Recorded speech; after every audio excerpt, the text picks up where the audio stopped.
नमस्कार साथियों, law order and civil rights YouTube channel में आपका स्वागत है, अभिनंदन है। यह चैनल गांव और गरीब छात्रों के लिए समर्पित है। देखिए, अभी फ़िलहाल छत्तीसगढ़ व्यापम के द्वारा मुख्य नगर पालिका अधिकारी के पोस्ट विज्ञापित हुआ है, एडवर्टाइजमेंट निकला हुआ है और इसकी तैयारी आप कर रहे हैं। यदि देखा जाए तो मुख्य नगर पालिका अधिकारी के जो सिलेबस है बहुत ही ब्रॉड है, विस्तारित है। ऊपर से सबसे ज़्यादा कठिन जो है लॉ से रिलेटेड है, जैसे भू राजस्व संहिता पढ़ना है आपको। इसके अलावा इंडियन पेनल कोड, भारतीय दंड संहिता भी आपको पढ़ना है। पर्यावरण संरक्षण अधिनियम से संबंधित आपको महत्वपूर्ण जानकारी होनी चाहिए।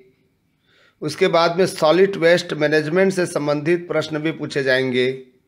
ये जो सबसे कठिन विषय है, यदि आप मुख्य नगर पालिका अधिकारी में सेलेक्ट होना चाहते हैं, इसको क्रैक करना चाहते हैं, तो आपको इसकी तैयारी ठीक ढंग से करनी पड़ेगी। और जो लॉ का पार्ट्स है, विधि का जो पार्ट्स है, भाग है, उसको वही व्यक्ति अच्छे ढंग से समझा सकता है जो लॉ के स्टूडेंट्स हों या प्रोफेसर हों या लॉयर हों, और जो और भी लोग कोचिंग सेंटर में पढ़ा रहे हैं इंडियन पेनल कोड या सिविल एंड लॉ, तो उनसे वो इतनी जानकारी ठीक ढंग से विस्तारित जानकारी प्राप्त नहीं हो सकता है। तो बहुत सारे स्टूडेंट का डिमांड है हमारे चैनल के। उनका मानना था कि जो सीएमओ के पोस्ट निकला हुआ है, यानी कि मुख्य नगर पालिका अधिकारी के जो पोस्ट निकला हुआ है, इसका जो लॉ पार्ट्स है उसको यदि आप चाहे ऑडियो के रूप में चाहे वीडियो के रूप में हमें उपलब्ध करा देते हैं तो बहुत ही सहूलियत होगा।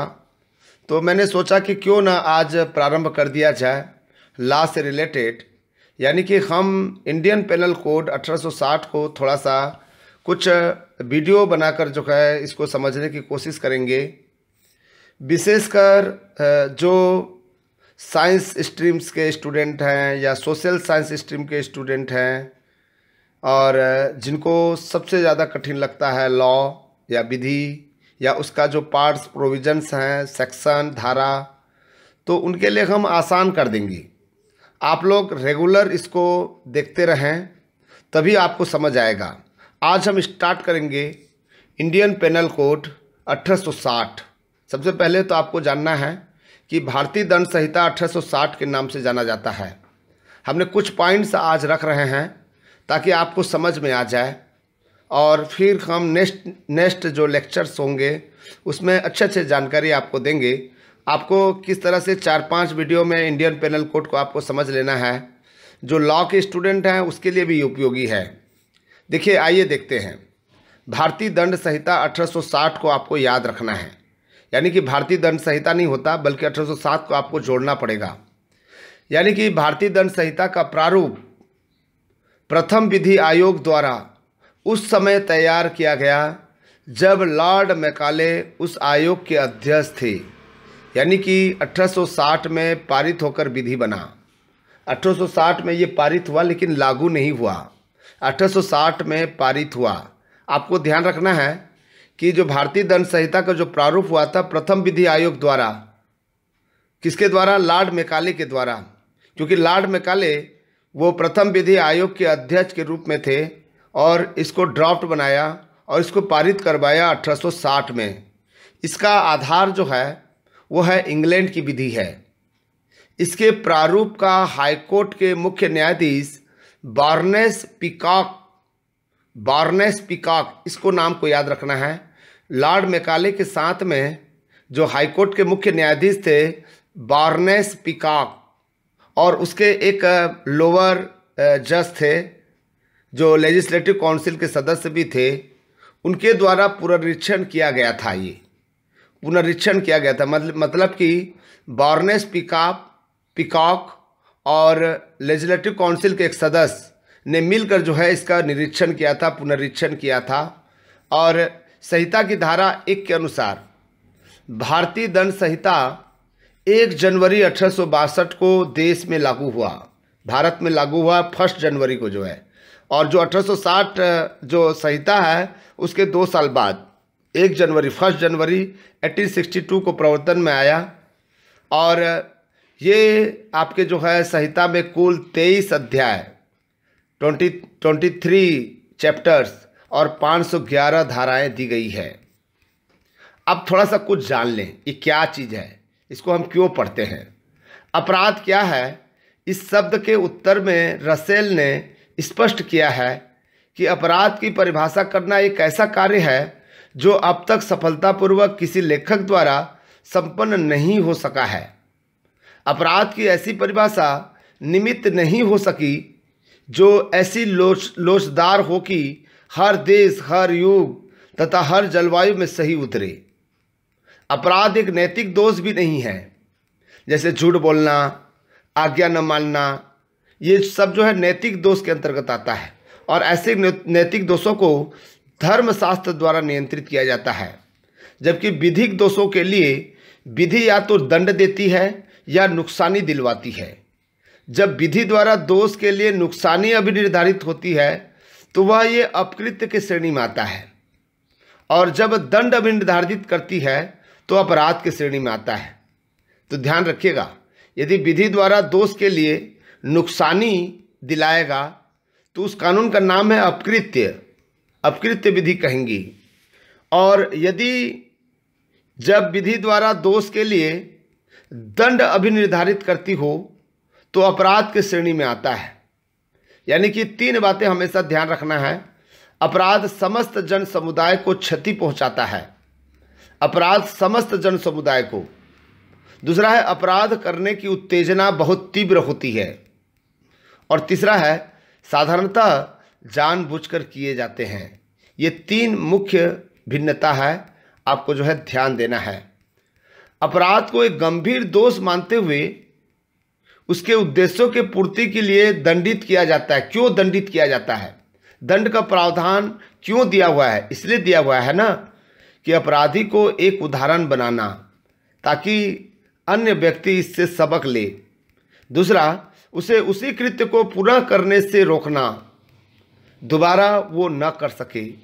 और तीसरा है उसका उस दुष्कृति के निवारण के लिए सुधार करना, रिफॉर्मेटिव सिस्टम के आधार पर जो है। और चौथा है समाज की प्रतिशोध लेने की प्रवृत्ति को संतुष्ट करना।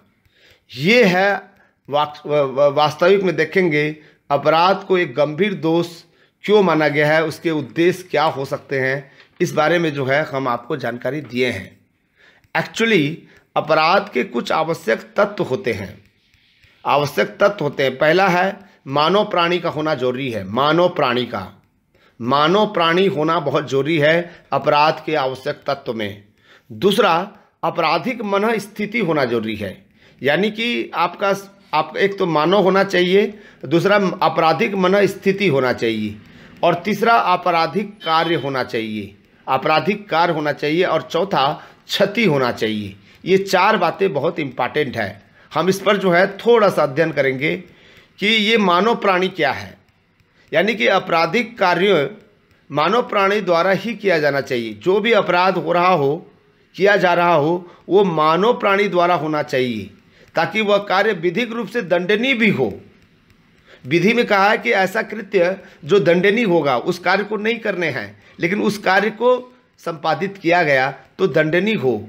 यह अपराध का प्रथम आवश्यक तत्व है।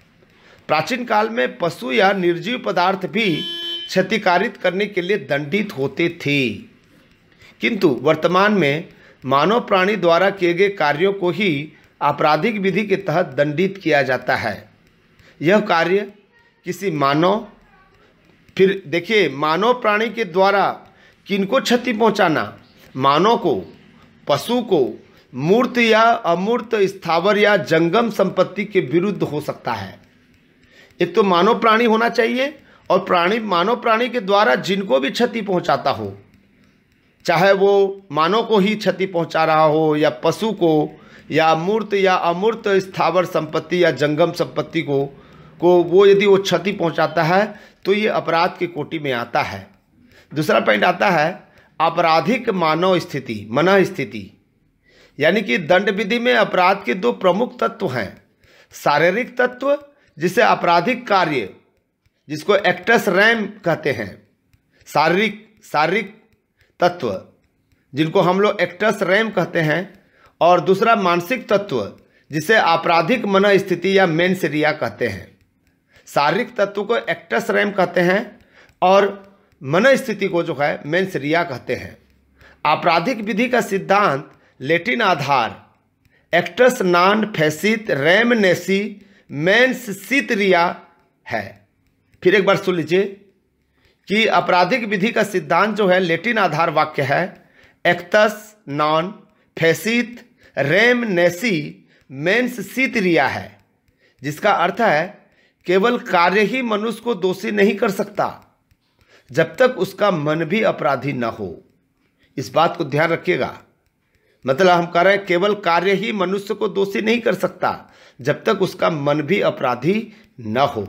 इस सिद्धांत का दूसरा भी लैटिन कथन है, स्टेटमेंट है एक्टस बी इनवाइटो फैक्टस नॉन एस्ट मेंस एक्टस, जिसका अर्थ होता है वह कार्य जो मैंने अपनी इच्छा के विरुद्ध किया है वह मेरा कार्य नहीं है।